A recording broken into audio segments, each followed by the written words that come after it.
വേനലും വർഷവുമൊക്കെ ഇങ്ങനെ മാറി മാറി വരും. അത് വർഷകാലത്ത് മഴ പെയ്യുമെന്നും കാറ്റടിക്കുമെന്നുമൊക്കെ നമുക്കറിയാം. വേനൽക്കാലത്ത് മഴ വർഷിക്കുന്നതും കാറ്റടിക്കുന്നതും കുണക്കേട് വരുന്നതും ഇത് നമുക്ക് പെട്ടെന്ന് അറിയാൻ കഴിയില്ല. അത് അറിയാനുള്ളൊരു മാർഗമാണ്. ഇന്ന് ഒരുപാട് സംവിധാനങ്ങളുണ്ടെങ്കിലും പഴയ കാലത്തുള്ള റഹ്മാനിയ പോലെയുള്ള അതുപോലെ ഒരുപാട് നക്ഷത്ര കണക്കുകൾ ഇതൊക്കെ വെച്ച് നോക്കുമ്പോൾ നമുക്ക് മുൻകൂട്ടി ഈ വിവരങ്ങളൊക്കെ മനസ്സിലാക്കാൻ കഴിയും. അതിനെക്കുറിച്ച് ഉള്ള ഒരു പഠനമാണ് ഇത്. തികച്ചും ശരിയായിക്കൊള്ളണമെന്നില്ല. ഈ രീതി നമ്മൾ അവലംബിക്കുന്നത് സാധാരണ മലയാള മാസമാണെങ്കിലും ഇന്ന് നമ്മളൊക്കെ ഉപയോഗിച്ച് വരുന്ന ഇംഗ്ലീഷ് മാസം അനുസരിച്ചുള്ള ഒരു കാലാവസ്ഥ നിരീക്ഷണമാണ്, അല്ലെങ്കിൽ അത് സംബന്ധമായ ഒരു പഠനമാണ് ഈ വീഡിയോയിൽ നാം പ്രതിപാദിക്കുന്നത്. അത് നമുക്ക് എങ്ങനെയാണ് എന്ന് നോക്കാം. കാലാവസ്ഥ എന്നത് പ്രകൃതിയുടെ പ്രതിഭാസമായി പ്രപഞ്ചത്തിൻ്റെ നിലനിൽപ്പിനും അതിലെ ജീവികൾക്കും സസ്യലതാദികൾക്കും എന്നുവേണ്ട ജീവനിർജീവ വസ്തുക്കൾക്കും അവയുടെ സുഗമമായ നിലനിൽപ്പിനും ആവശ്യമായതും കാലാവസ്ഥയുടെ വ്യതിയാനം പ്രപഞ്ചത്തിൽ വസിക്കുന്നവർക്ക് ആവശ്യമെന്ന് പ്രപഞ്ചസൃഷ്ടാവിന് നന്നായി അറിയാവുന്നത് കൊണ്ട് തന്നെ അതിനെ സൃഷ്ടിച്ച് പരിപാലിക്കുന്നവൻ്റെ നിയന്ത്രണത്തിൽ നടന്നുകൊണ്ടിരിക്കും. അവൻ്റെ നിയന്ത്രണത്തിൽ നടക്കുന്നതിനെ അറിയാനും മനസ്സിലാക്കാനുമുള്ള പഠനവും സംവിധാനവും അവൻ്റെ സൃഷ്ടികളിൽ മനുഷ്യന് മാത്രം നൽകപ്പെട്ട കഴിവാണ്. മനുഷ്യന് മാത്രമേ വിശേഷ ബുദ്ധിയുള്ളൂ എന്നതാണ് അതിൻ്റെ പ്രത്യേകത. കേരളത്തിലും ലക്ഷദ്വീപിലുമായി നമുക്ക് സെപ്റ്റംബർ മാസത്തിൽ ഉണ്ടാവുന്ന വ്യതിയാനത്തെക്കുറിച്ച് ആദ്യം പഠനം നടത്താം. ആദ്യം നമുക്ക് ലക്ഷദ്വീപിലെ കാര്യം നോക്കാം. ലക്ഷദ്വീപിൽ സെപ്റ്റംബർ 11-ാം തീയതി അതുപോലെ 20-ാം തീയതി ഈ ദിവസങ്ങളിൽ കാലാവസ്ഥ വ്യതിയാനം ഉണ്ടാകും. അതുപോലെ തന്നെ കേരളത്തിൽ 17-ാം തീയതിയും 26-ാം തീയതിയും കാലാവസ്ഥക്ക് മാറ്റമുണ്ടാകും.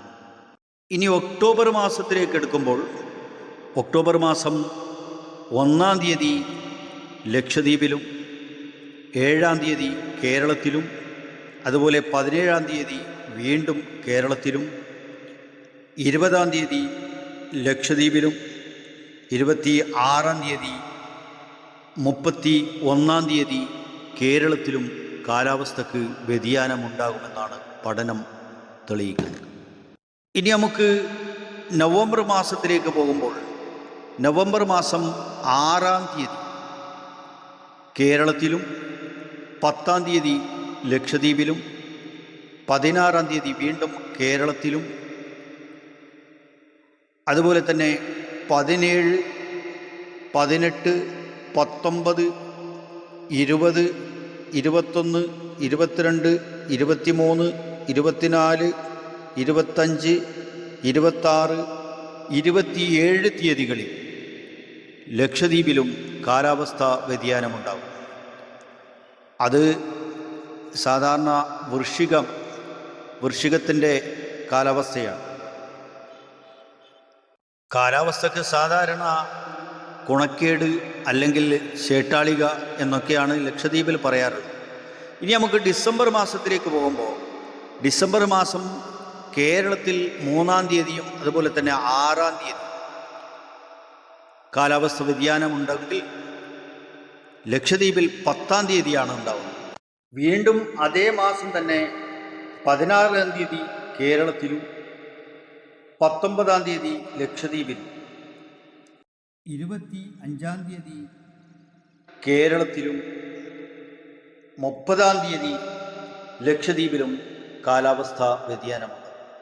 ഇനി നമുക്ക് ജനുവരി മാസം എടുക്കുമ്പോൾ ജനുവരി മാസം 5-ാം തീയതി കേരളത്തിലും 9-ാം തീയതി ലക്ഷദ്വീപിലും 15-ാം തീയതി വീണ്ടും കേരളത്തിലും 18-ാം തീയതി ലക്ഷദ്വീപിലും 24-ാം തീയതി വീണ്ടും കേരളത്തിലും 29-ാം തീയതി ലക്ഷദ്വീപിലും കാലാവസ്ഥാ വ്യതിയാനമുണ്ടാകും.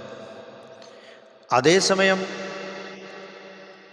ഏപ്രിൽ മെയ് മാസങ്ങളിൽ ജനുവരി മാസത്തെ അതേ രീതിയിൽ തന്നെയാണ് മിക്കവാറും ഉണ്ടാവുക. ഫെബ്രുവരി മാർച്ച് മാസം ഇതിൽ ഉൾപ്പെടുത്തിയിട്ടില്ല. കാരണം ഫെബ്രുവരി മാർച്ച് 2 മാസവും വേനൽ കാലമായതുകൊണ്ട് ഇതിൽ ഉൾപ്പെടുത്തിയിട്ടില്ല.